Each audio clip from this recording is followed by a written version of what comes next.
La parole, on n'ouvre pas nos Bibles, mais on va prier.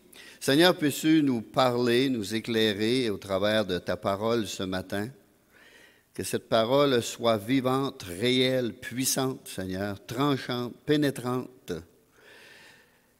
Qu'elle nous parle, Seigneur. Qu'elle nous parle. Qu'elle parle à ceux qui te cherchent, à ceux qui ont faim et soif, car tu es la lumière qui est venue pour éclairer nos ténèbres, Seigneur.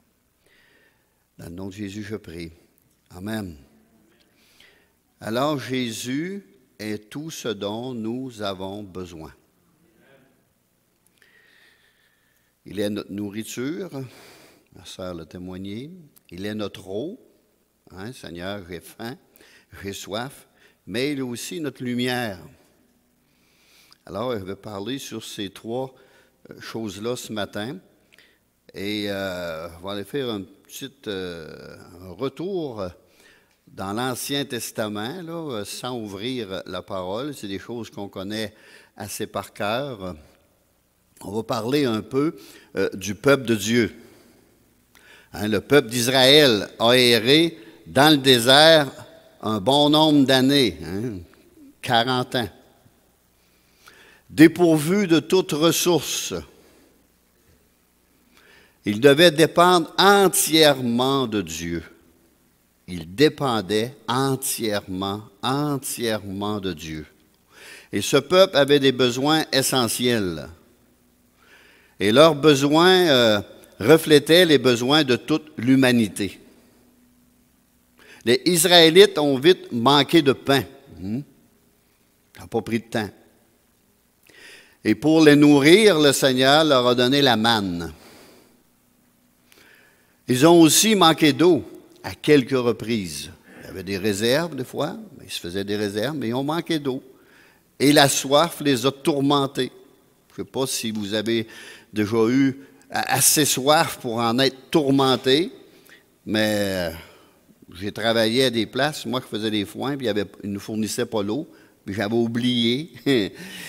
Oui, quand il fait chaud, puis on corde les bêles dans le temps, on cordait les bêles dans le rack.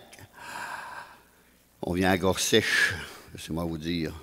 Puis j'aurais tout donné mon salaire pour une gorgée d'eau. J'avais hâte que le midi arrive. Alors, des fois, on est tourmenté par la soif. On a soif, là, on a soif. Là. Et Dieu a dû intervenir d'une façon miraculeuse et a fait couler de l'eau d'un rocher. Et sans la lumière de la gloire de l'Éternel Dieu qui les accompagnait dans leur marche, ils auraient trébuché dans les ténèbres et sombré dans le désespoir. Alors, le peuple de Dieu a eu des besoin de pain pour vivre comme nourriture, besoin d'eau pour étancher leur soif ou apaiser leur soif, et de lumière pour les éclairer dans leur marche. Et sur le point spirituel, l'homme a aussi besoin de pain, de nourriture. L'homme ne vivra pas de pain seulement. Mais on a besoin de nourriture spirituelle. On a besoin d'eau aussi et de lumière. Alors, pour tous ceux qui viennent à lui, le Seigneur Jésus-Christ comble chacun de ses besoins au point de vue spirituel. Il le fait physiquement, mais aussi au point de vue spirituel. Jésus est le pain qui apaise notre faim. On doit se nourrir de lui. Et dans le livre d'Exode, on va aller voir ce qui s'est passé. Exode 16.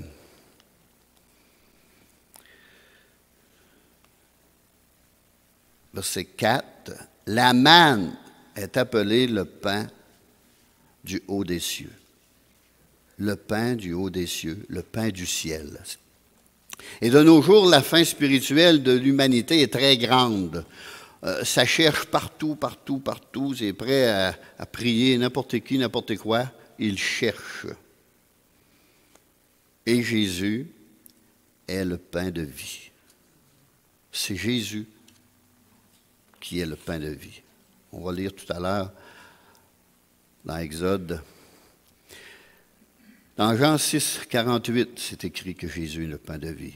Mais au verset 47, celui qui croit en moi a la vie éternelle. Celui qui croit en moi a la vie éternelle. C'est pas celui qui fait telle et telle chose a la vie éternelle, c'est celui qui croit. Croire. Et croire, c'est une décision de notre part.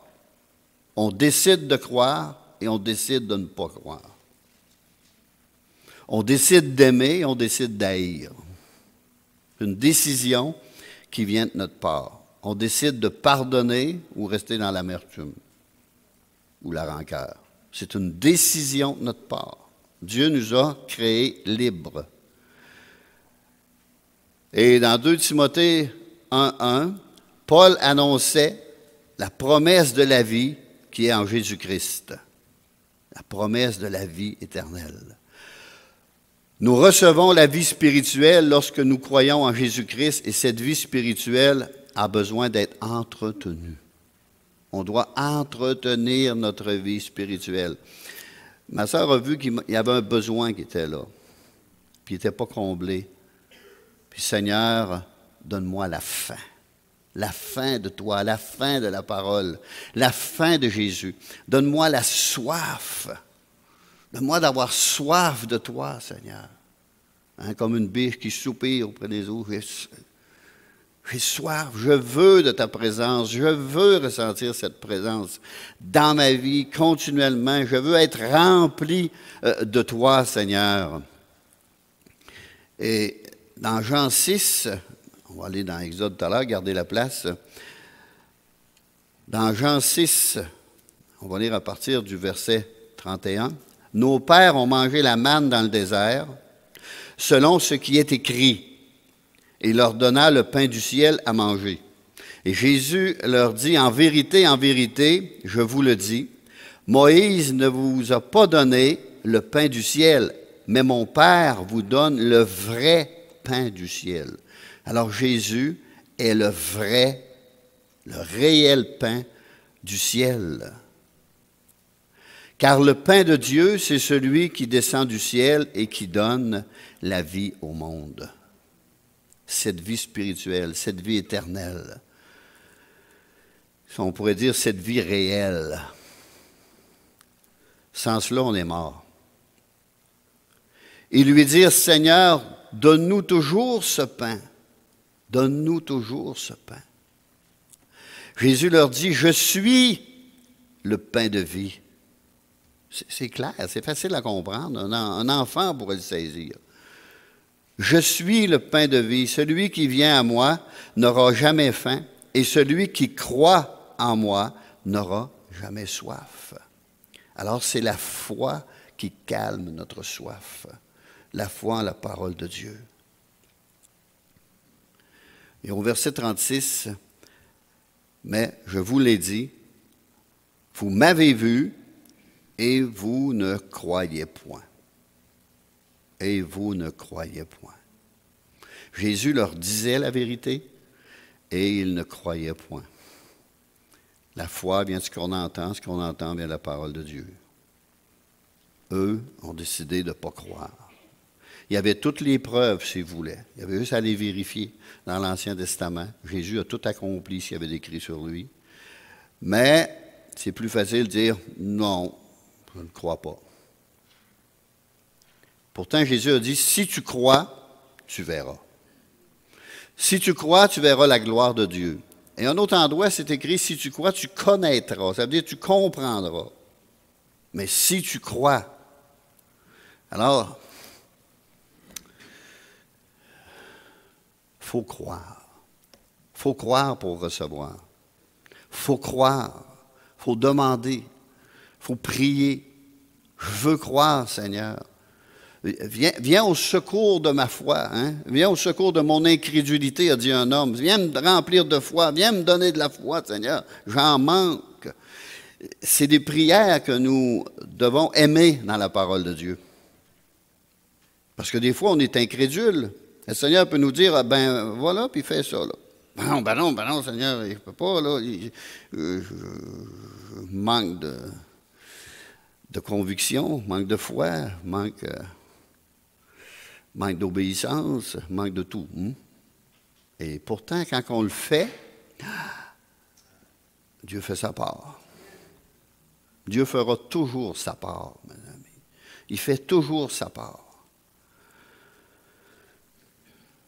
Pour tous ceux qui ont faim de nourriture qui donne la vie, Jésus est le vrai pain du ciel.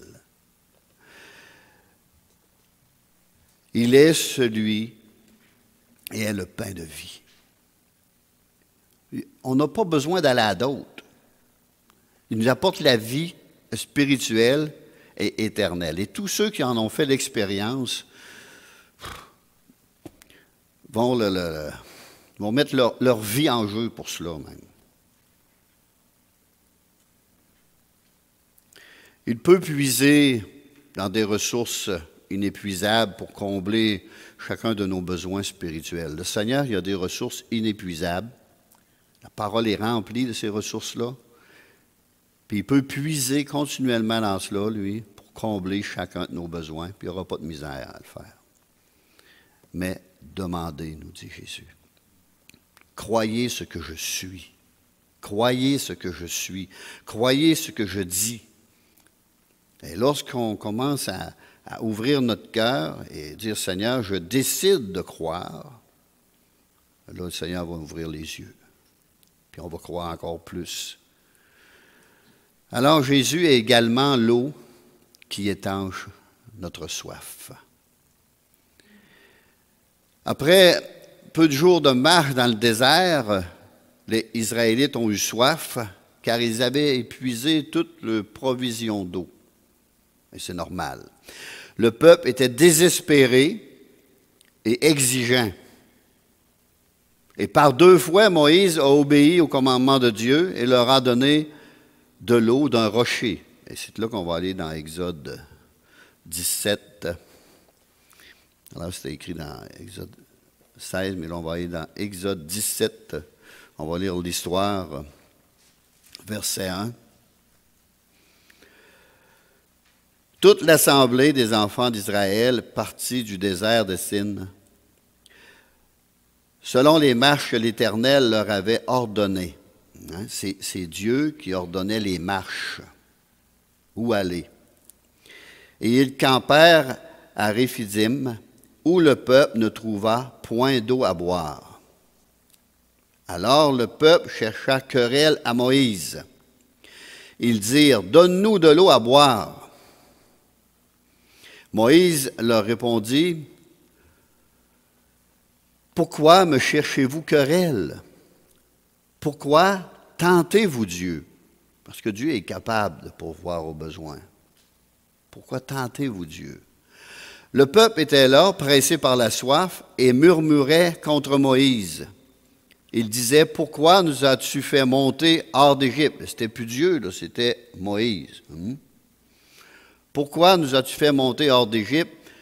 On va faire mourir de soif avec mes enfants et mes troupeaux.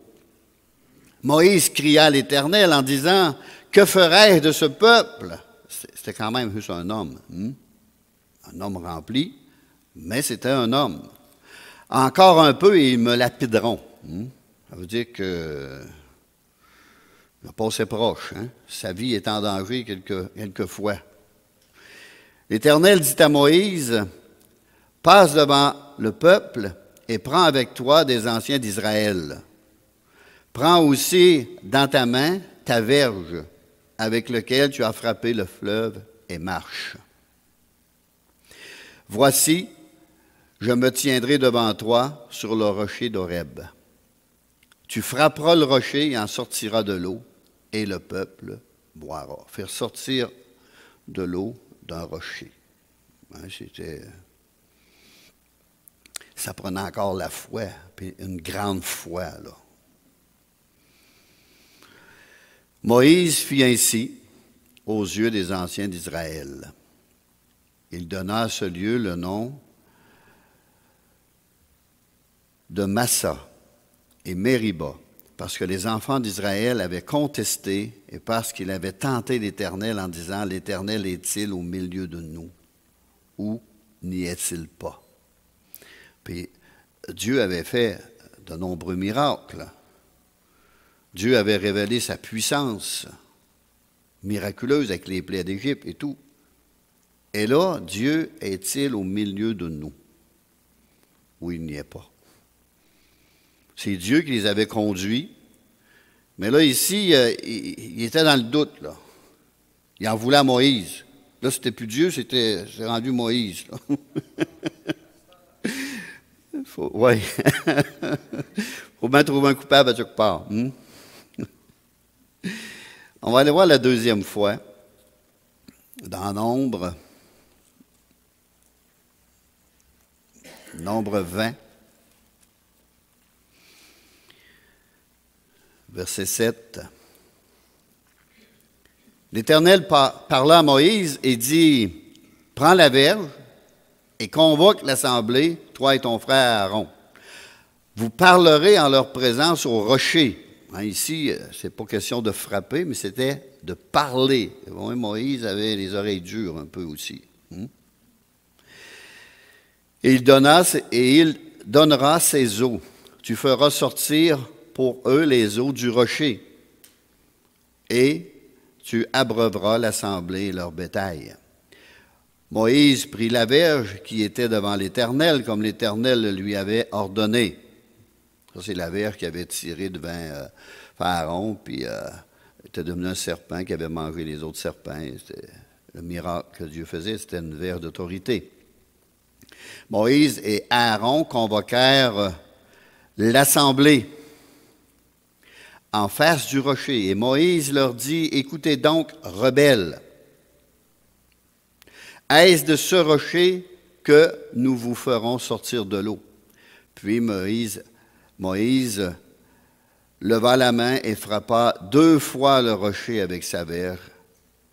Il sortit de l'eau en abondance, l'assemblée but et le bétail aussi. Mais ici, Moïse, il n'a pas écouté exactement ce que Dieu voulait. Vous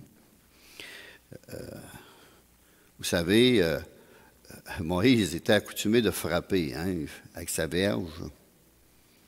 La loi frappe aussi. Mais Dieu voulait mettre sa parole dans la bouche de Moïse maintenant. C'était plus à frapper, là. Je vais mettre ma parole dans ta bouche. Tu parleras au rocher, il va sortir de l'eau. Et Moïse n'a pas saisi trop, là. Non, je vais faire comme la première fois. Ça a marché, là. Changeons pas la recette. Le Seigneur n'a pas aimé ça du tout. Du tout. Parce que Dieu a un plan très précis. Très précis. Alors, on ne parlera pas, c'est pas sur ça que je prêche, là, mais on va revenir à l'eau.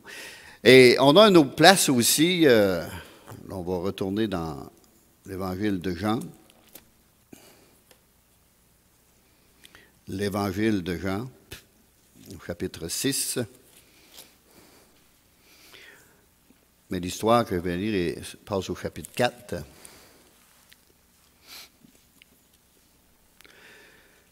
Alors, Jésus se promenait, comme il se promenait toujours, et il était arrêté à un puits pour boire.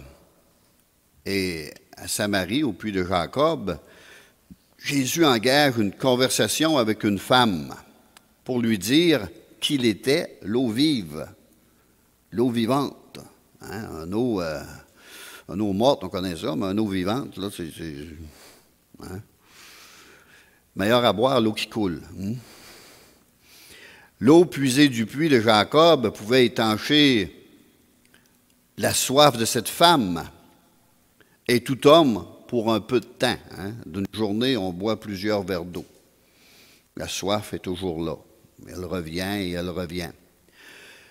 Mais ce que le Seigneur avait à offrir pouvait satisfaire pour toujours ses besoins spirituels. Oh, on parle au point de vue spirituel. Et Jésus a dit à la femme, « Celui qui boira de l'eau que je lui donnerai n'aura jamais soif. Et l'eau que je lui donnerai deviendra en lui une source d'eau. Toi-même, tu vas être une source d'eau qui jaillira jusque dans la vie éternelle. » Jean 4,14. Alors c'est pour cela, Seigneur, remplis ma coupe, la coupe de bénédiction.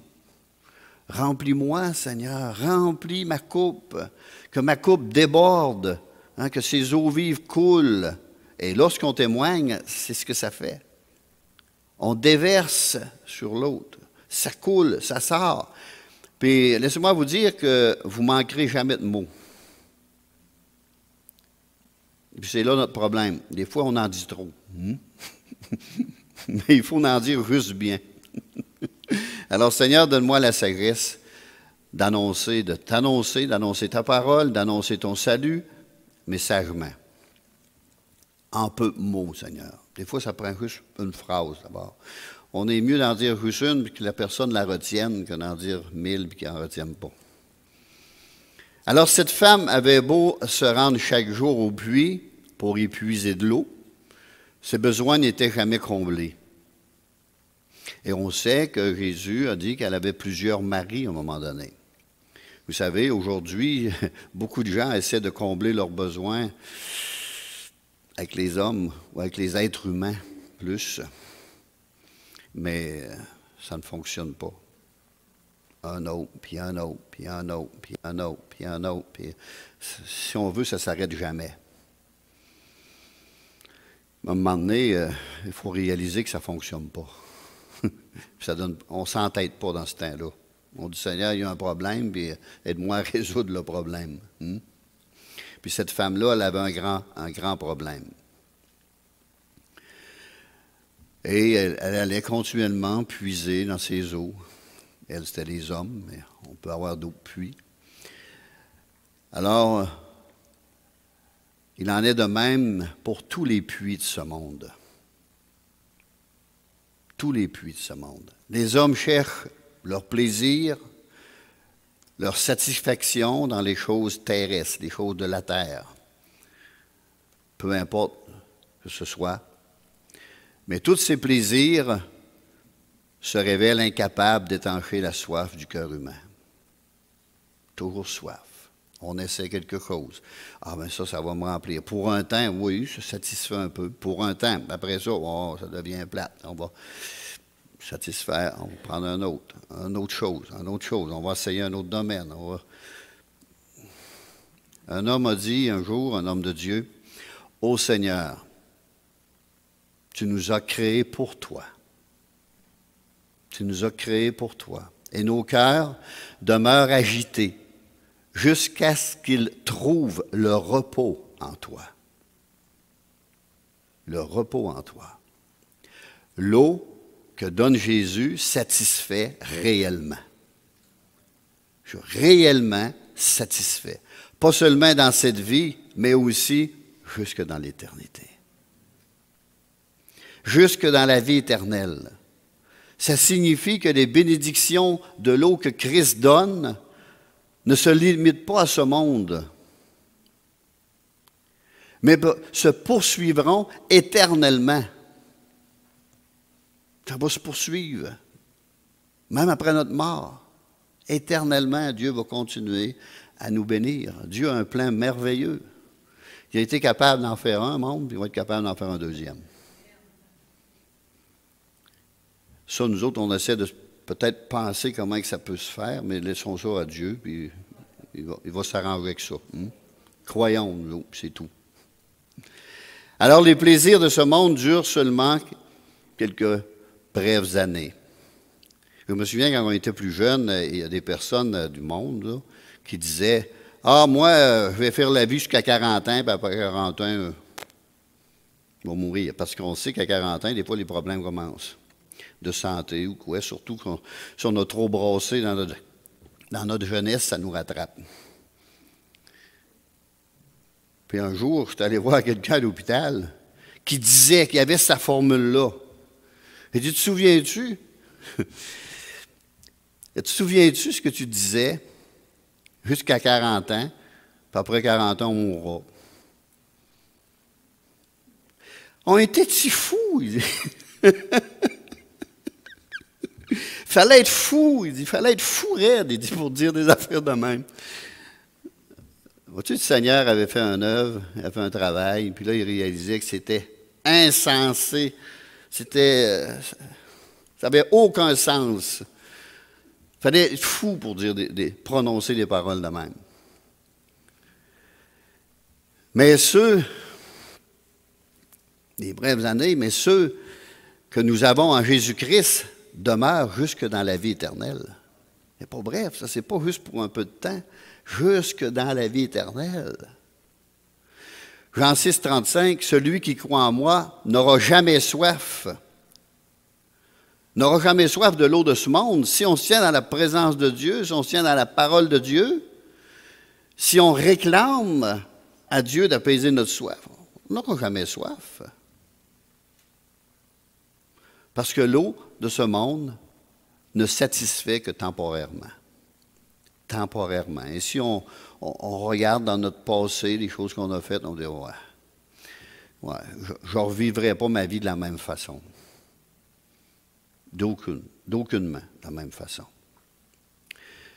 Moi, j'ai trouvé un eau meilleur. Et je suis sûr que plusieurs ici ont trouvé un eau meilleur. Puis des puits meilleurs. Ce n'est pas des puits corrompus, comme on peut dire. Mais Jésus est aussi la lumière qui dissipe les ténèbres. Selon la Bible, le monde déchu est un monde de ténèbres, des noirceurs. Avant d'avoir accepté Christ dans ma vie et d'être sauvé, nous trébuchions.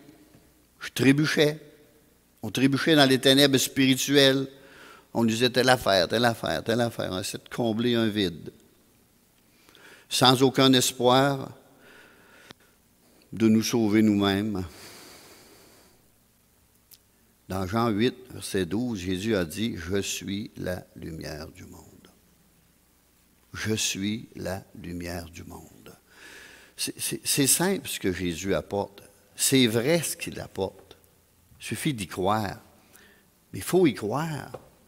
Si Jésus dit qu'il est la lumière, il faut s'arrêter puis réfléchir puis dire, comme ça, si je ferme toutes les lumières, il va faire noir. Puis je vis dans un monde de noirceur, de ténèbres. Puis si Dieu vient, il va m'ouvrir les yeux, il va ouvrir la lumière, puis là, je vais découvrir un paquet de choses. C'est ça que Jésus veut qu'on réalise. C'est ce qu'il est, c'est ce qu'il est venu faire. Jean a dit au sujet de Jésus, dans Jean 1, 4, « En lui était la vie, et la vie était la lumière des hommes. » En lui était la vie. On a une vie spirituelle, et cette vie en Jésus est la lumière. Et nous apporte, on voit clair, le Saint-Esprit. Alors, par nature, le monde demeure dans les ténèbres du péché, de l'ignorance et de la vanité. C'est pour ça que Salomon dit, lui, il a goûté à tout ce qu'il pouvait se goûter. Tout, se pouvait imaginer, il l'a fait. Puis il a fini par dire, tout est vanité, rien que vanité. C'est de courir après le vent. Tout est vanité. On peut pas. Aujourd'hui, on peut mettre de l'oxygène sous pression, mais dans ce temps-là, non. Ça fait que tout est vanité, poursuite. On essaye de pogner de l'air puis de la mettre dans les poches. Là, ça se fait pas. C'est vain, ça n'apporte rien, c'est inutile. Alors, après avoir goûté à la musique, à la sexualité, aux femmes, aux maisons, aux richesses, il n'y a pas eu un homme plus riche que ça sur la terre. À la fin de sa vie, tout est vanité, rien que vanité. Sa seule joie et son seul plaisir qu'il avait trouvé, c'était en Jésus-Christ. En Dieu, qui est Jésus-Christ aujourd'hui. Alors, Jésus est la lumière du monde. Et en dehors de lui, il n'existe aucune délivrance de l'obscurité du péché. En dehors de Jésus, il n'y a rien de cela. Absolument rien de cela. Je l'ai échappé, celle-là, mais quand nous plaçons notre confiance en lui, en Jésus-Christ, il nous fait sortir du royaume des ténèbres. On sort complètement du royaume des ténèbres. Dieu a un plan parfait. Il ne nous a pas abandonnés même, là, comme le monde pense, là. Il nous sort de ce monde de ténèbres et du péché et nous remplit de la lumière. De la lumière et de son amour, du merveilleux amour de Dieu. Et par la suite, Jésus nous conduit chaque jour dans sa lumière et par sa lumière. Dans Jean 8, 12, « Celui qui me suit ne marchera pas dans les ténèbres, mais il aura la lumière de la vie. » Toujours la vie spirituelle, la vie qui est la vie réelle. Sans Jésus, il n'existe personne pour nous guider dans la vie. Ça, c'est mon guide. C'est notre guide. La parole de Jésus-Christ. Et pour nous instruire sur le véritable sens de la vie et sur les enjeux de l'éternité. Suivre Jésus signifie croire en lui et en sa parole. On ne peut pas vivre comme Jésus sans passer par la nouvelle naissance. On a une naissance physique, il y a une naissance spirituelle. Aussi vrai qu'il y a une naissance physique, aussi vrai qu'il y a une naissance spirituelle.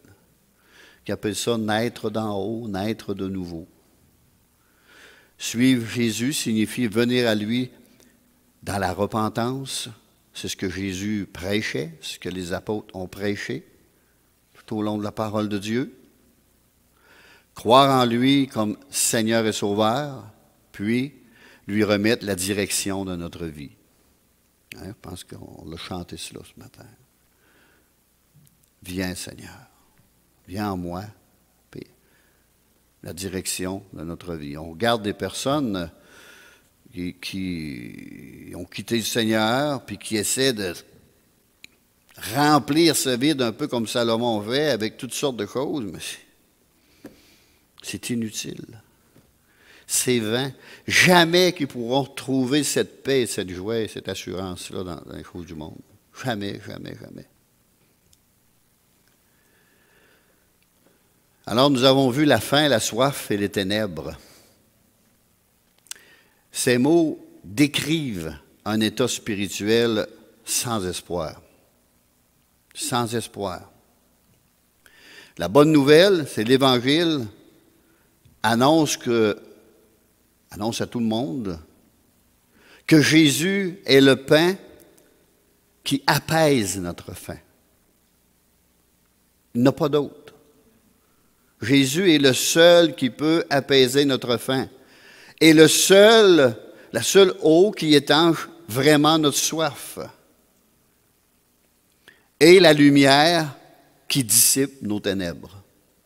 Il n'y a pas autre chose, on ne peut pas trouver ça à nulle part que dans la parole de Dieu, puis en Jésus-Christ. Alors Jésus est tout ce dont nous avons besoin. Il est tout. Et tous ceux qui l'acceptent ainsi reçoivent une direction pour leur vie. Une glorieuse espérance aussi, qui est la vie éternelle. Je suis certain de cette vie éternelle. Je suis certain pour l'éternité. Alors je peux mourir en paix. Je peux mourir en paix, je peux partir en paix. Une espérance certaine pour l'éternité, qu'on dit. Jean 5, verset 24. En vérité, je vous le dis, celui qui écoute ma parole et qui croit à celui qui m'a envoyé a la vie éternelle et ne vient point en jugement, mais il est passé de la mort à la vie. Le salaire du péché, c'est la mort, mais le don gratuit de Dieu, c'est la vie en Jésus-Christ, la vie éternelle. En vérité, je vous le dis, l'heure vient, et elle est déjà venue, où les morts entendront la voix du Fils de Dieu, et ceux qui l'auront entendu vivront. Avant, j'étais mort spirituel. Mais maintenant, j'ai entendu la voix, la parole, par l'Esprit, et j'ai la vie. J'ai la vie. Car comme le Père a la vie en lui-même, ainsi il a donné au Fils d'avoir la vie en lui-même. C'est pour ça que Jésus est ressuscité par lui-même. Il a la vie en lui-même. Et c'est lui qui peut nous la donner parce qu'il a la vie. Il est la vie. Il l'a en lui-même. Et il l'a prouvé en ressuscitant au moins 3 personnes pendant qu'il était sur cette terre. Pour qu'on croie qu'il a ressuscité lui aussi. Et il s'est montré à plusieurs et il a continué à enseigner. Et il est monté au ciel devant plusieurs personnes aussi qui étaient là présentes. Mais il dit, je reviendrai. Et lorsque je reviendrai, trouverai-je encore la foi sur cette terre. La foi, elle est de moins en moins. Il y a des pays qui ne veulent même plus qu'on parle de Noël. Il y a des pays qui ne veulent même plus qu'on prononce le nom de Jésus. C'est sérieux, là. Puis ça, c'est des pays qui ont venu nous évangéliser, ça. Qui ont venu nous apporter le salut. Trouverai encore la foi lorsque je reviendrai.